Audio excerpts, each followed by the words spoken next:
Joining me is Lannois Carroll-Woolery from the CCAWR. Oh, welcome, Lannois.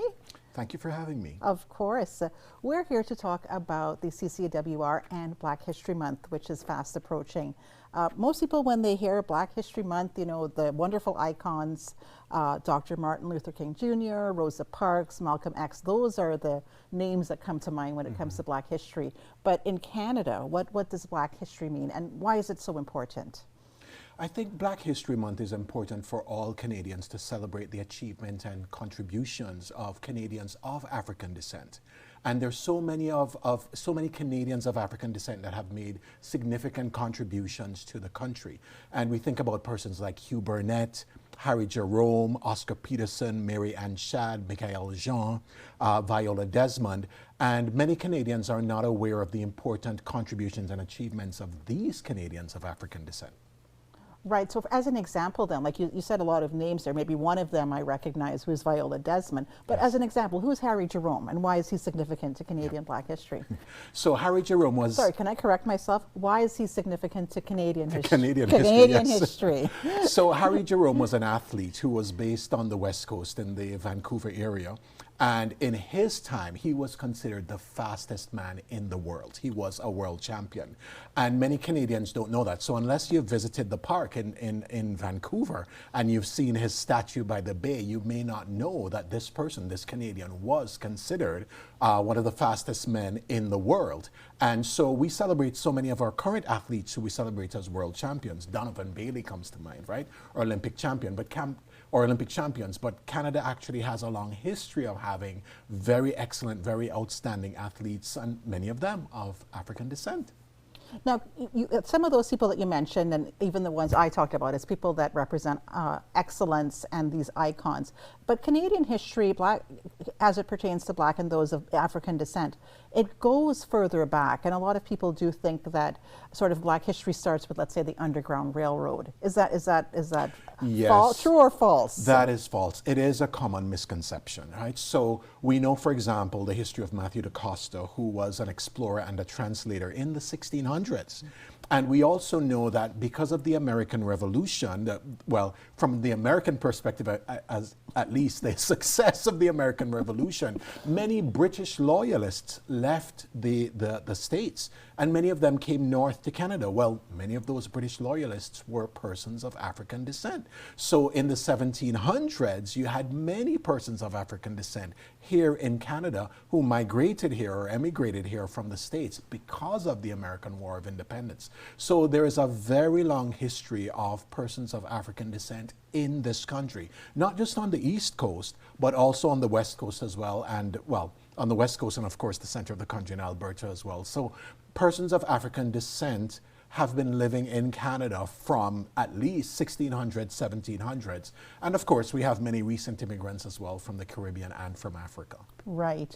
And in the same way that there was this revolution, I would say, or this movement in the 1900s for equal rights as well. So it's parallel journeys, what was happening in American South and other parts of America. It was happening here in Canada because there were laws with segregation, whether they were official laws or just sort of it was understood that Blacks could not go into certain places.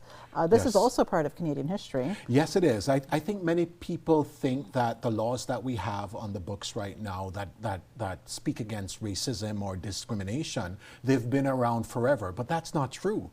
Those laws were first passed in the 1950s, and they were introduced to the governing bodies and passed because of the work of persons like Hugh Burnett, for example. And those persons lobbied government. They had demonstrations, and they did whatever they could to bring the attention to those in power, because there were places in Canada that discriminated not just against persons of African descent, but also, for example, persons of Jewish descent, right? Or persons with indigenous heritage. So these anti-discrimination and anti-racism laws that we take for granted now, they actually had a genesis. And that those genesis, I guess, were in the 1950s. And a lot of them were passed because of the activism and the work and the effort of persons of African descent who, as you've correctly pointed out, were experiencing some of that discrimination. Right. Well, thank you. So well said. And just full disclosure for everyone, I have been a volunteer actually with the CCAWR for a long, long time, and many friends there as well. But you tell us, Lannois, how long has the CCAWR been in this region? The CCAWR, the Caribbean Canadian Association of Waterloo Region, was started by Caribbean immigrants in the 1970s, 1975. So we're approaching 50 years in this region.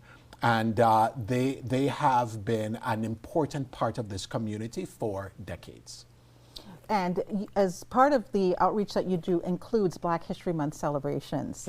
That is correct. So many persons of Caribbean descent, of course, can trace their heritage back to Africa. Not all, but many can. And so Black history has special meanings for persons of Caribbean heritage here in Canada. Do you have any, does the association have any plans for this February? Yes, we do. So so I often tell interested parties that you can, if you wish, divide persons of African descent who are living in Canada into 3 groups. And those are persons with strong ties to the Caribbean. Myself, for example, I was born and raised in Jamaica before immigrating to Canada over 30 years ago. There are persons with strong links to Africa, maybe recent immigrants from the African continent. But of course, there are many, many thousands and thousands of Canadians of African descent who can trace their heritage back to the Black loyalists or to formerly enslaved persons from the States. So if you think about it that way, these 3 groups, if you wish to define them as Caribbean heritage, African heritage, and those who don't have a strong connection to either, we have our own ways of celebrating Black History Month. And for the Caribbean Association, we are going to be hosting a Black History Month launch event on Sunday, February 4th at the Concealing Waterloo Region Museum. So we're doing it in partnership with organizations and associations that have a strong African heritage, and we're doing it in partnership with other African, Caribbean, and Black organizations who don't have either a Caribbean or African So what's heritage. going to be happening on that day? What are some highlights? So there's going to be, well, a cultural celebration, of course. We always have that, right? Music, dance, spoken word performances. We're also going to have a little bit of a mini film festival as well. We'll be showing some films during the day. Of course, there'll be activities for the children, and there will be some educational material as well. And of course, we have to have refreshments as well. So everything that will be happening on that day will be all about Black history, Black heritage, Black future, but it will have a distinctly Caribbean flavor. And we're hoping that as the region comes out to celebrate it, and we have many, many guests, hundreds of guests signed up, and we want to invite all of your viewership as well to come out and help us celebrate it. We want to tell everyone about all the events that will be happening throughout Waterloo Region and Wellington Is that County. why you called it a launch event then? It is a launch. It's a way of saying, hey, let's get together, let's celebrate Black history, but let's make you aware of all the many events, something for everyone, that's happening in Kitchener, Waterloo, Cambridge, and Guelph throughout the months of February and March. Can you maybe mention a couple highlights for February? Yes. So in February, I know that on February 17th, Rhythm and Blues Cambridge will be celebrating Black Love Day, and that's in Cambridge. On February 18th at Kitchener City Hall, the Bring on the Sunshine African Festival is going to be celebrated, and that's been happening for many, many years, so it's coming back this year. And then on the 23rd in Guelph, there will be a celebration of Black music put on by the Guelph Black Heritage Society.